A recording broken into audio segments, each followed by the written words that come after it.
Awesome. Yeah, I am really thankful. Not just that I get to, you know, I get to love on students, but really that I do get to love on students. I'm afforded the opportunity because we all give. And if you want to know my story sometime, you can come up and ask me. I don't take that lightly. So I was there for a while, and then I took a hiatus, and I'm back, and the Lord's let me come back and love on high school students, and I'm more than grateful. It's a real joy, and it fills my heart. So I'm gonna put this down for a second, or at least pull away, so that I can take a drink, because we're not going hands-free. The tape wasn't working with my lovely beard, so we'll try it this way. All right. So this is kind of cool for me. And high schoolers, thanks for staying in. Appreciate it. This is kind of cool for me because I get to kick off our summer series in the Gospels. And I love the Gospels. If you see down at the bottom there, it says good news, glad tidings, good news. That's it. That sums them up right there. And I love the Gospels for that reason. I love the Gospels because it's all about Jesus. Jesus in our world. I cried first service too. Awesome. This is starting off just right, apparently. All right, I do. I love Jesus. I love that I have books that I can go to and that I can read real life stories about these people who got to see him and interact with him on a daily basis. I got to watch I get to read their successes and their failures and realize, oh, I'm in the same thing. Like, that's me. And this is the Gospels. And I get the privilege of kicking it off. And hopefully we all walk away seeing Jesus the same way. And that we realize that the Gospels are our favorite place to be. Yeah, so let's do this. All right, I want to tell you where we're going. We're going to Lake Gennesaret. That's what it's officially called. It is a lake. It's not an ocean. It's not a sea with salt water. It's a lake. Lake Gennesaret is also known as the Sea of Galilee. I didn't do enough history to find out why they call it the Sea of Galilee instead of this, but that's what it's called. I wanted to get around this real life story about this lake. It's powerful. It's Jesus walking on water. Something that's just mind-blowing, really, when we stop for 5 seconds and think about it. It's actually a little hard to believe when we stop for 5 seconds and think about it. We don't have a good context for it, but we're going to talk about it this morning. Before we do that, I'm going to help unpack this lake by showing you a different one. And my family, that's them.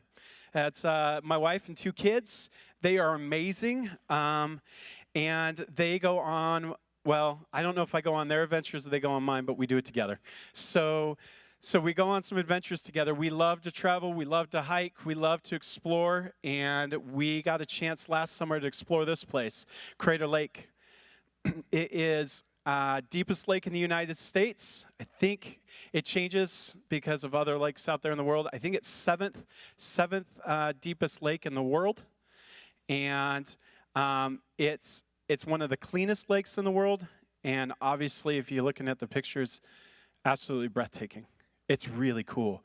It's 6 miles by 5 miles wide, and you can tell the mountains climb right up from it. It was actually they believe it was a volcano that blew and then just got filled in with a bunch of water and snow. And now we have this. In the Bible, we've got Lake Gennesaret on the left, and on the right, Crater Lake. They're both lakes. The reason I picked Crater Lake is because it's fairly similar in a couple ways. Both actually have mountains that climb up right from the shoreline all the way around it, or close. Both are relatively, when we have a context for it, relatively the same size. Lake Gennesaret, or the Sea of Galilee, is actually a little bit bigger. It's 12 by 8. But when we're talking in those terms, it's not a big deal. And both are a real sight to see. Because of the geography of Lake Gennesaret, or the Sea of Galilee, and its shallow base, it's known for having really terrible windstorms and really violent and big waves. A few years back, I was doing some research on this and looking at it and reading some stories. A few years back, they had 10-foot waves crashing in to buildings, like people's homes and businesses and the docks of the largest city on the lake, which is on the west bank, Tiberias, destroying tons of property. It's a lake. It doesn't have tides. It doesn't have, gravity and moon and all those things pulling on it and pushing on it. So it's pretty phenomenal that they get this size. But it's not the only place that has that. It looks like the ocean, doesn't it? Guess what? It's Lake Erie. Yeah, Lake Erie has a time of year where they get really rough windstorms. And because it's only 200 feet deep in that lake, like Lake Gennesaret, the shallow depth can't really absorb the wind. So when the wind blows over the top, you get this 20-foot waves. Now you think that's crazy. This is actually taken from the water. There's a guy who gets out there. It's his job. He gets out there. He puts on a life vest. He puts on the beanie and the 5 mil suit because this is in January. So he's really nuts. And he gets out there and he takes these photos. If you get online and you look up Lake Erie, storm waves or something like that, it's unbelievable the things you see. Like there's some that are even larger than this, and they curl. You think you're looking at the Pacific on a bad day. So it is possible to get really violent waves, really big waves on a lake. We're going somewhere. All right. So question for you, though. Well, it's not really a question, it's a statement. We've all experienced storms in our life. Some of us might even actually be in them right now. I was actually talking to someone this week about that. I was on the phone with them about something entirely different. And I asked, hey, how are you? And they were like, well, we're dealing with one of our houses that are waterlogged right now. And literally when you go in, you're practically swimming in it. And we've got this going on and that going on, and it just feels like everything's crashing down. And I'm like, oh, okay. Well, it's funny. I'm going to be talking about that this Sunday. So we had a chance to pray with each other and try to encourage them. But it just brought it home that some of us are right in the middle of this. We're right in the middle of our own storm. And it doesn't have to be raining. It could be. It doesn't have to be pouring. It could just be really windy and causing some things that we never anticipated, really big waves. So this morning we're going to look at the story with Jesus walking on the water, and Peter's with him. But right out of Matthew 14, there's actually, so if you got your Bibles, open those up. Matthew 14, if you got your Bible app, do that too. That'd be great. But Matthew 14 is probably the largest chunk of information we've got about this story. You actually find it in Mark 6, and you also find it in John 6 for all you Bible nerds out there. These are places you can go. Read the story. This is the fullest account. We'll actually look at Mark 6 because there's something missing from this one in a couple minutes. But here's how this is going to work this morning. Surprises are cool, but not that great when you're listening to someone teach. All right, so here's how this is going to work. We're going to read it, and I'm going to re-narrate it. I don't know how that's going to sound for you or feel for you, but just go with me today. It's going to be the easiest way to talk about what this was really like. I want it to kind of, instead of the 30,000 level, we're going to try and bring it down to like surface level, all right? So that we're all feeling like we're part of this. We're all walking with Jesus, and we'll see how this turns out. All right. So Matthew 14, verse 22 says this: immediately, Jesus made the disciples get into the boat and go on ahead of him to the other side while he dismissed the crowd. After he dismissed them, he went up on a mountainside by himself to pray. Later that night, he was there alone, and the boat was already a considerable distance from the land, buffeted by waves because the wind was against it. Shortly before dawn, Jesus went out to them walking on the lake. When the disciples saw him walking on the lake, they were terrified. Don't blame them. It's a ghost, they said, and cried out in fear. Probably pretty natural reaction. But Jesus immediately said to them, "Take courage, it's I. Don't be afraid."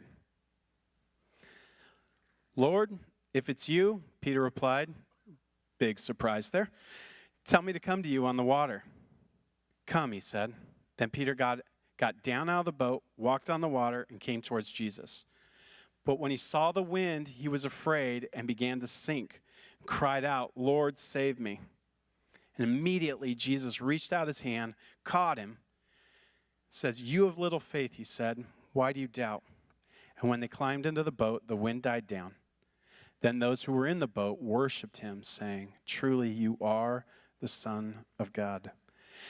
So this story has a bit to do about faith, but it has more to do with who Jesus is. We'll get there, but I just want to give you the headlines, okay? This has little to do with faith and more to do with who Jesus is.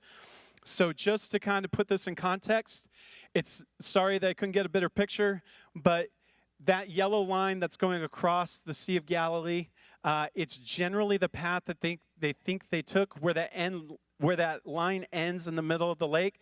That's generally the area they think that they were in, because we know where they left, and we know where they're going, where they end up. So as you look at that, you can tell they're pretty much out there. Okay, so at the widest point, so if you go down the middle of the lake and all the way across, you've got 8 miles. Work your way up, it shrinks a little bit, but not much. They are out there. This is a story about how the divine and the daily meet. This is a story about Peter experiencing that firsthand. So Jesus sends the disciples off, right? Out in the boat, onto the lake. They're out there. Jesus is praying. They're rowing, and a windstorm blows in from the west. Huge winds, maybe some rain, but there's nowhere for them to go. They're out. They're out there, right in the middle of it. And I'm guessing at this point, they're probably praying for a miracle. I would. If those waves are anything like the ones that were going on that night, I'd definitely be praying for a miracle. I'd be praying for somebody, for the Lord, or anybody to show up and rescue me. Jesus knows where they are. He makes the choice to walk out towards them. And that's really where our story takes off. So they're probably praying for a miracle, and little did they know that God was going to give it to them, but really not in the way they expected it. So there's this part that we're going to jump to really quick here in Mark. Like I told you, Mark 6, and I'm going to read it again. He saw the disciples straining at the oars. So he's looking across the lake because he can see somehow whether that's divine or not. Because the wind was against them. Shortly before the dawn, he went out to them, walking on the lake. Here's where this is different. He was about to pass by them, but when they saw him walking on the lake, they thought he was a ghost. They cried out because they all saw him and were terrified. And immediately he spoke to them and said, "Take courage. It's I. Don't be afraid." So here's the nerdy part. If you're like my wife and you're really into this, here you go. That part, he meant to pass by them. That's on purpose. The verb to pass in the Greek is perikomai. I almost want to say it different. Perikomai. It's the same verb, are you ready for this? That you find in Exodus 33:19 and Job 9:11. So I'm getting those out of the way for you if you're writing this down. You can look it up later, but here's the context. Exodus 33, you ready? Is when Moses and God have a conversation, and Moses says, "I want to see you. I want to see you in your glory."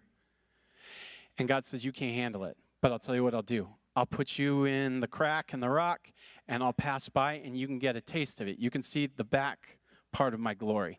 That's all you can handle." All right? Then in Job 9:11, Job talks about how the Lord has passed by him. That in essence, he's gotten a chance to see his glory. It's the exact same verbs and words. That's on purpose. Because what's really going on here is Jesus is showing off his divinity.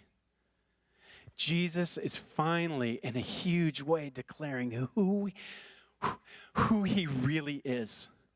That he's the God of the universe. Yeah, he's the God. He's the God of life. He's the God over water and air and his own feet. Because he's in a human body. And I don't know about you, I've never seen a human walk on water. All right? But they hadn't either, okay? Let's put this in context. Right in the middle of the violent waves and the wind, Jesus was walking by.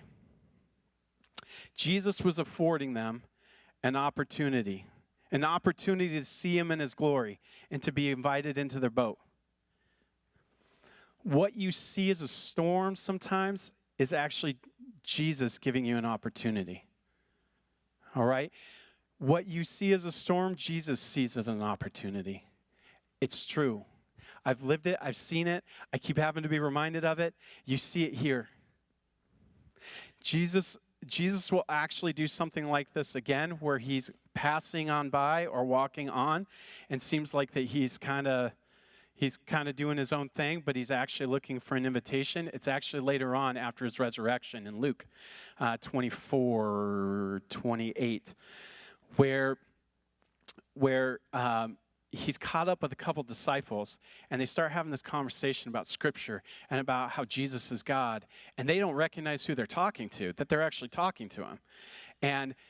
And they get to where they're going. They're going to this place, this town called Emmaus, and it's getting to be evening, and they go this way, and Jesus is going this way, but he's doing a casual stroll. He's kind of like, all right, we'll see what happens here. And they said, whoa, it's getting late. This has been so much fun. This has been incredible. Why don't you come stay with us? It's a cultural thing out of respect. Why don't you just come hang out with us and come eat and have dinner with us and stay the night, and then you can take off where you're going the next morning. Jesus says yes, and he takes off with them. But it's really clearly saying he meant to keep going on, like he meant to keep walking on by without them until the invite happened. Same thing is going on here. In our struggles, in our storms, well, this is just true about me. I've been tempted to think that God doesn't care, that God doesn't see me, and he's just passing me on by. Anybody else feel like that? You don't have to raise your hands. But it's true. We're so tempted to do that. And this is for someone in here this morning. I'm not sure who. I said the same thing first service because you just don't know. But I had this earlier on in the week. It came on so strong that Jesus wants you to know that he not only sees you, but he also hears you. I know that it's simple, but someone needs to hear that. He not only sees you, but he hears you too. That you're not on your own. He's not just passing you by. He's stopped and he's paying attention. Jesus could have actually walked further around the lake. If you remember that map, he didn't have to walk right by the boat. There was plenty of water between the boat and the land. He could have picked any route he wanted, which is amazing on its own. He could have picked any route he wanted, but he chose to walk right by the boat. He was checking in. He also wanted them to see his glory. He wanted them so desperately, and you guys, it's the same for you, it's the same for me. He wants us to know so desperately that he's God, that he's got this, that he left the shore. Do you realize, here's where we get down to the surface level. We're out of 30,000 feet right now. Do you know he could have walked on a dirt road around the lake and wouldn't have been a big deal? He let them go a long time ago. He could have walked around the lake. He could have actually picked a closer route to shore instead of walking on 200, on water that was 200 feet deep. He could have chose to do anything he wanted to. They had no idea this was going to happen. This was going on. They've never seen a human being on water before. Neither have we. But this was real time, real place, real things. They have a storm going on, and here comes someone or something strolling across the lake. He could have picked anywhere else to be, but he chose to beeline it for them. And they freaked out. Makes a lot of sense to me, because when you haven't seen anybody walk on water, it's not written in any books, it's not been passed down for generation, and this is the first time you're witnessing it, you probably think it's anything but a human being. You probably think it's anything but Jesus.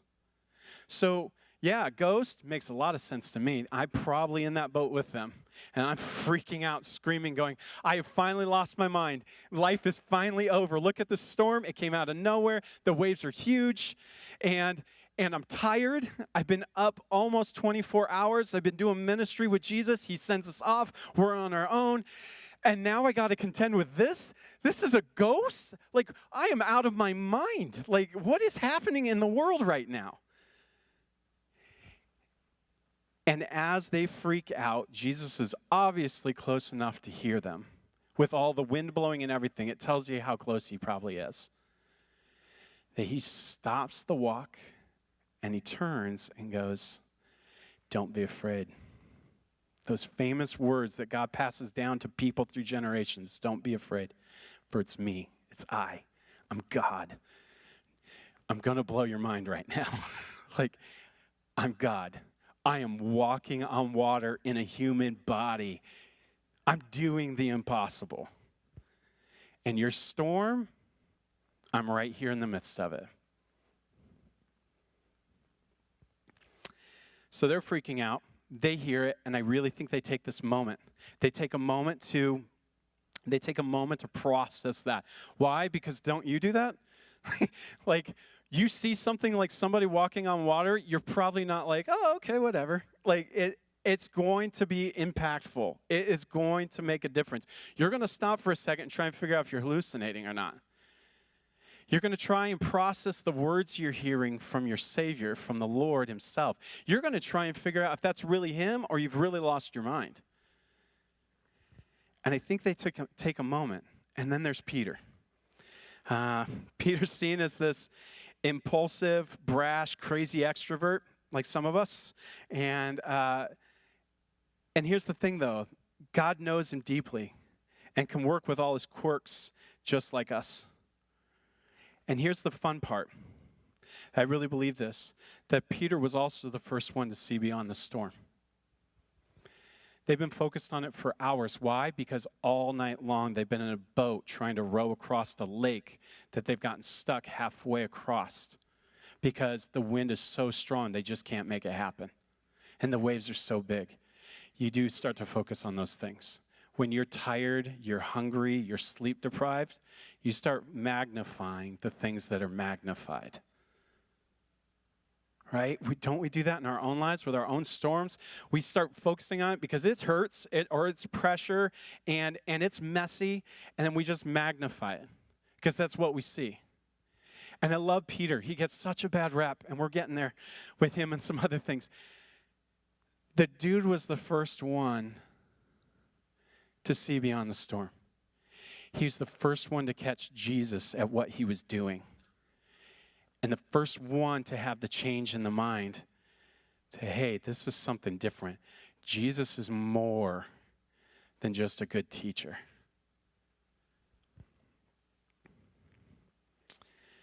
So Peter has been with Jesus. So this isn't way outside his realm. I think Peter recognizes Jesus' divine authority, and he catches a glimpse of that glory.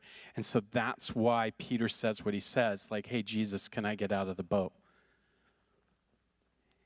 He wants a command from Jesus instead of Jesus getting in. And it's kind of weird at first when you think about it, but here's the thing I've learned reading through this, that Peter has been with Jesus for the miracles. As far as we know, all the miracles. He's seen the healings. He's seen the demons cast out. He just got done seeing Jesus feed 5,000 plus people. Literally just got done right before he got in the boat. He's seen a lot of things and seen Jesus do a lot of stuff. And every time he's been with him doing it. For the first time, he's seeing a miracle that he's not been involved in. And I really believe it crossed his mind. That's how much he's catching this moment. I think it really crossed his mind and said, oh, can I get in on that? Jesus, would you let me come out to you?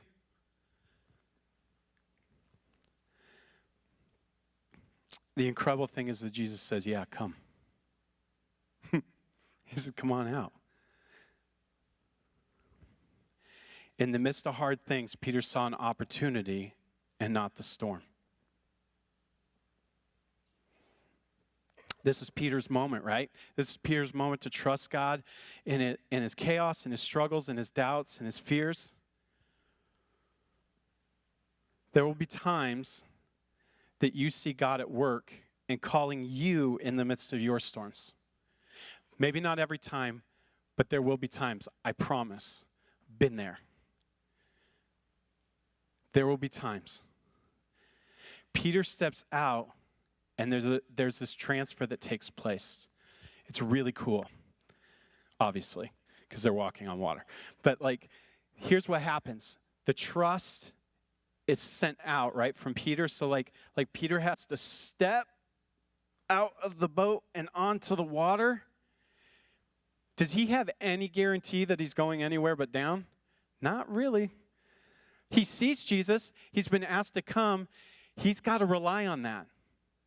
I think there's enough mileage there that he does, and he knows, and that's why he steps out. But there is that moment, right? You're like, if I do this, things could go horribly wrong. If I talk to that coworker, or if I say this thing to my spouse, even though I think the Lord's having me do this, I'm not really sure how this is going to go. If I talk to that friend, that guy at school, and he rejects me, this could go really bad really quick. And he steps. And there's this transfer that happens. It's amazing. His transfer of power and authority goes from Jesus to Peter. And Peter starts doing this on water. How cool is that? Now it's cool, yeah. He becomes the second person in history. He goes down as a legend in the books, as the only other person on the planet who has ever walked on water. And he's not God. So how is this possible? Because he trusts. His faith turned into power and authority because God made it happen. God gave him that. He said, I've got what you need to stand, not just to stand, but to walk. Here you go. As long as you take the step out, this is what you get in return. So here's the question. What might God be calling some of you who are in the midst of maybe some storms?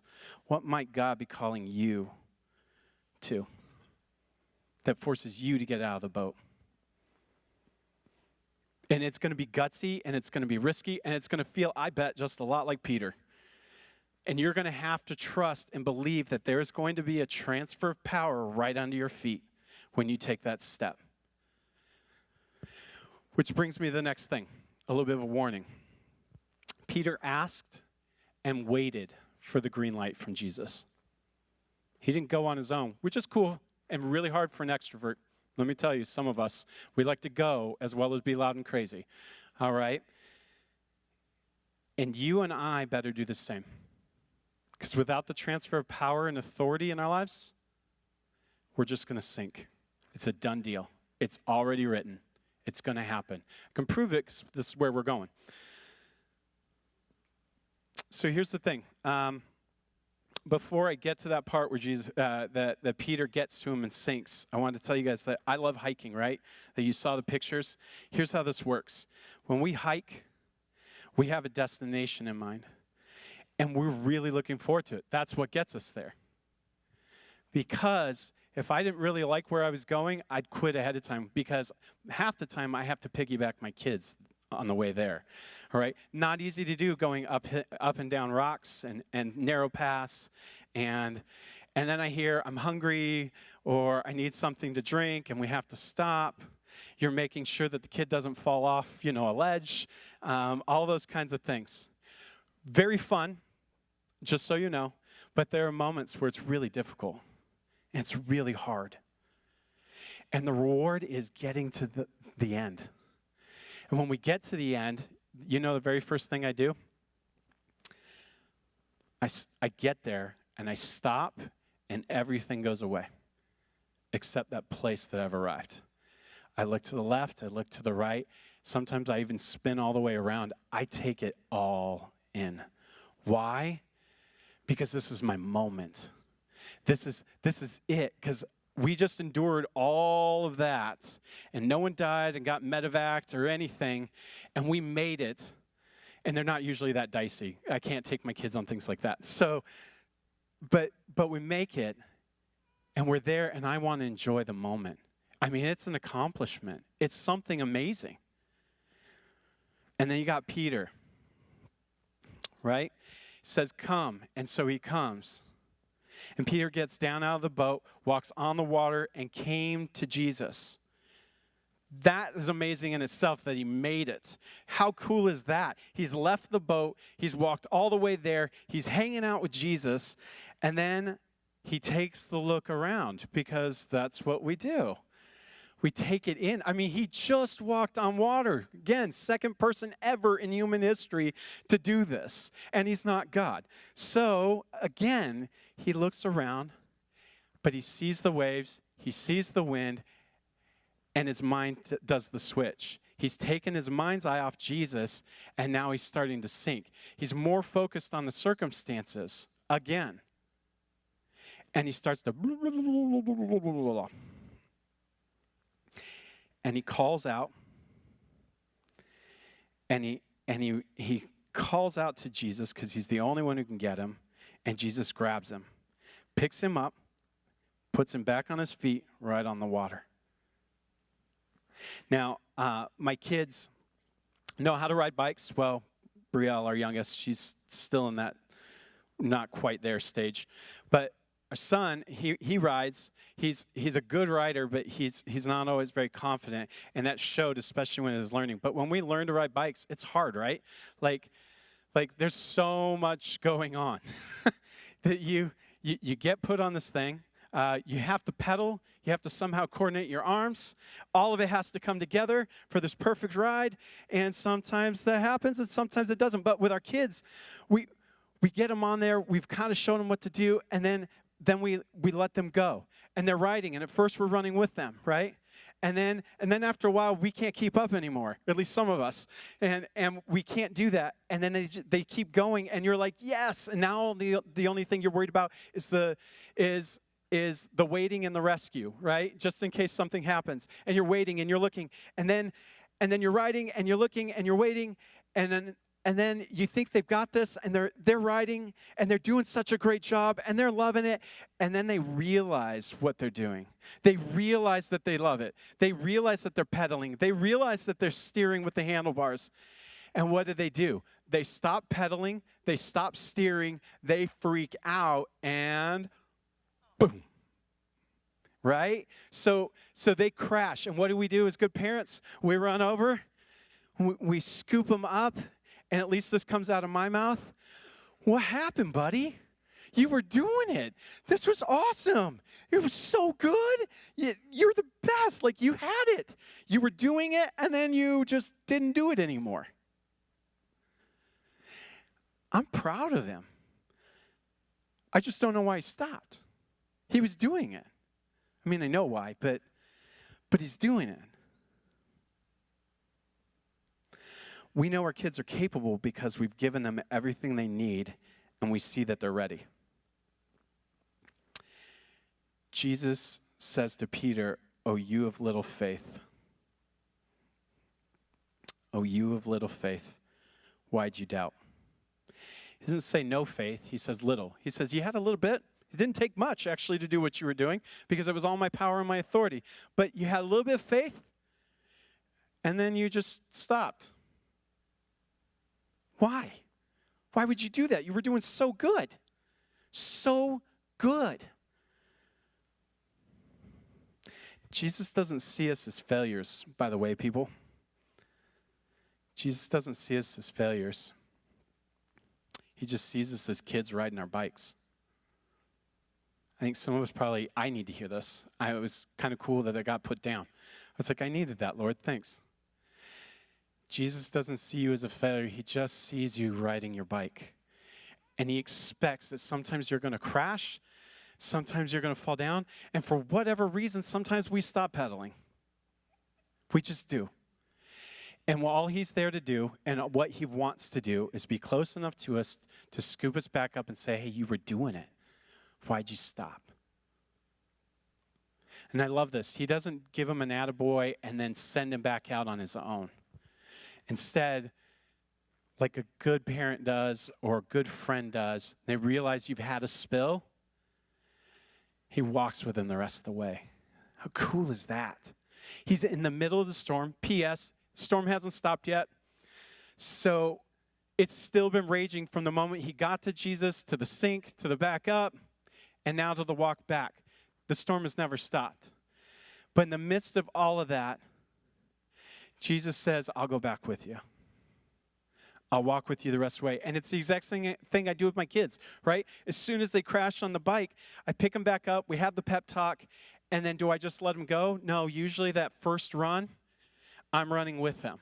I'm side by side to make sure that they feel like they're confident again, they've got it, they know where they're going. So we run together, I run with them, and then after that, hopefully they take off. but he's with him. He says, okay, you're not doing this by yourself. We're going to go back to the boat together. He's proud of Peter.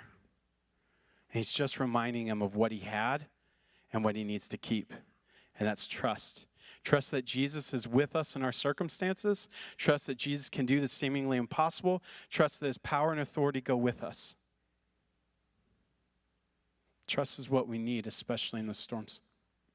Whether you're in the boat or out of the boat, doesn't matter.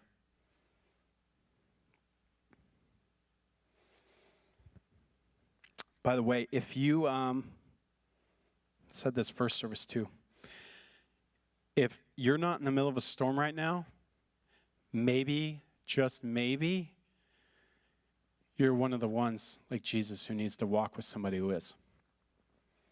Might be worth thinking about, might be worth asking the Lord about. If you're not in the middle of a storm right now, maybe you need to walk into somebody else's storm with them if that's what they need. And just see it out.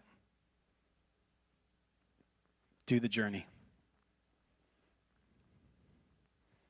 So they get back to the boat.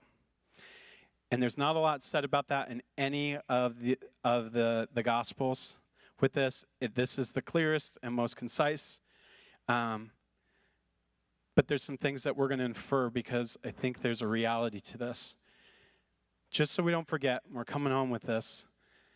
There was a bunch of people hanging out in a boat watching all of this happen.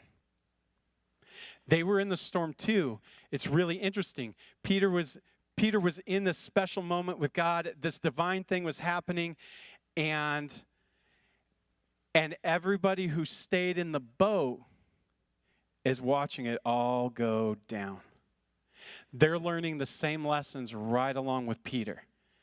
I don't think that their eyes were on the storm anymore, which is pretty cool, which is probably another lesson in there about with Jesus. Like once Jesus shows up, get focused. You actually, the storm gets smaller, things start going away, even though it really isn't going away. You're just seeing something more miraculous. You're seeing someone more miraculous. So they've been watching Peter walk on the water. They've been watching Peter sink. They've been watching Jesus pick him back up. They watched the attaboy. And then they watch the walk back. What I think is really interesting is before all this happened, they thought Jesus was a ghost. They could have chose to stay in that place. I think it's really hard to do when you see that happen, but they're trying to figure out what in the heck's going on right now. And they're trying to process this. They're trying to look at it and figure out, what do we do with this? That is Jesus. Who is he? What is going on? And I think slowly but surely they're starting to see him for who he is, the same way Peter sees him as he's getting out of the boat, that he is the Son of God. He is the God of the universe, the God who's in charge of human feet, walking on the surface of a lake, the one who has power and authority over water, over wind, and over our lives. And so they're processing this, and I think it's interesting. They never tell Jesus no. They let him in. He's not ghost anymore. And apparently they're not very terrified. They let him get in the boat.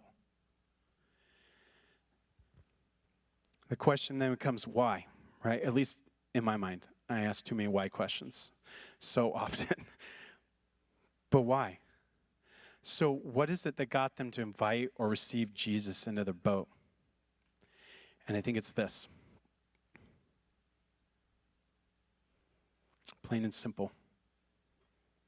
All boils down to this. They had no guarantee, because they watched Peter this whole time. They had no guarantee that the wind was going to stop and the waves were going to die down, that their storm was still raging. They had no guarantee that that was all going to go away if Jesus got in the boat. But they didn't want to do it on their own anymore. They saw Jesus for who he is, the God of the universe, the one with the power and authority over all things in their life. And they went, yep, we're better off with Jesus in our boat than without him.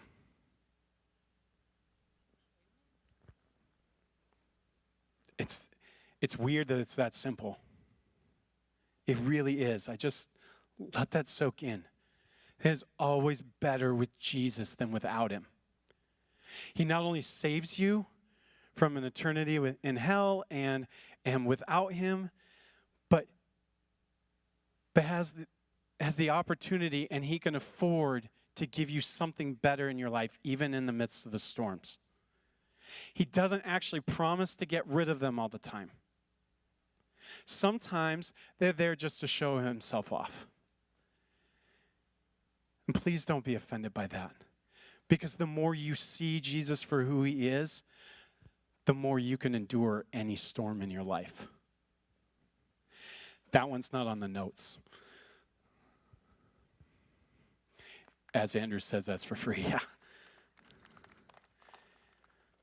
So it's better with Jesus in the boat than with him out of the boat or away from you or whatever that is.